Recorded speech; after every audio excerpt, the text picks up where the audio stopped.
Hi, my name is Maddie Hardwick, and this is a presentation on binge drinking and addiction among college students. It's mostly aimed at university health services departments. And so binge drinking among college students is a nationwide issue. In 2023, about 14% of college students ages 18 to 22 met criteria for alcohol use disorder, alcoholism, and that's just people that were honest, since the legal drinking age is 21. People under the age of 21 are probably less likely to be completely honest with stuff like that. The primary audience is mental health counselors, student services, and health departments, and then the secondary audience is student government, resident assistants, and campus residents. Peers are more likely to see this stuff going on than counselors are, or health department student services, because they'll be around it, so it's good for that to be an audience for this too, just to raise awareness. Binge drinking is when somebody has higher than the legal limit, which is a 0.08, and usually that can be reached with men 5 drinks in 2 hours, women 4 drinks in 2 hours. Obviously that varies on different things, but if somebody is like frequently drinking that much, then they are engaging in binge drinking.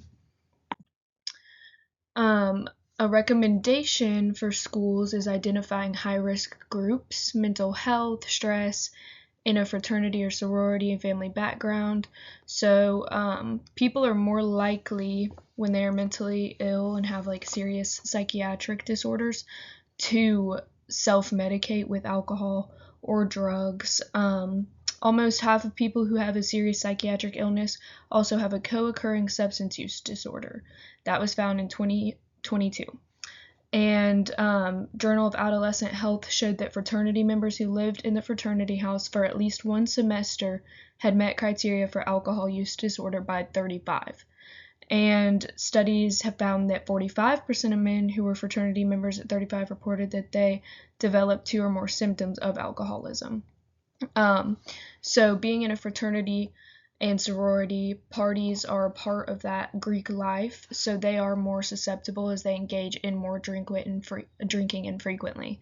And then any relatives who are alcoholics and addicts, if addiction runs in families, then the children of the families are more likely to develop alcoholism or addiction to drugs and things like that. Around 50% of adults, there's around a 50% chance of adults with family history of alcoholism that will have a chance of alcoholism themselves. So that's another good thing to watch out for.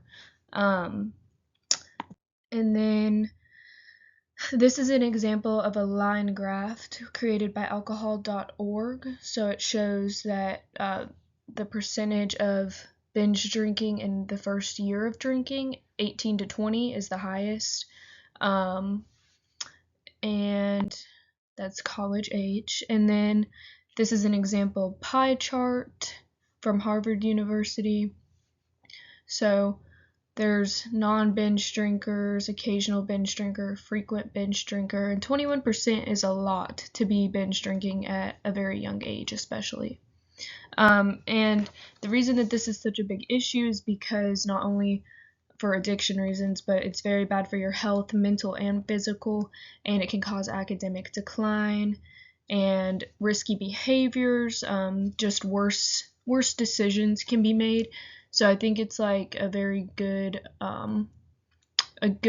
thing for people to be focused on that are in college, like whether it's just like watching out for your friends, people that you care about, or if you're involved in some type of student government, just to keep an eye on it.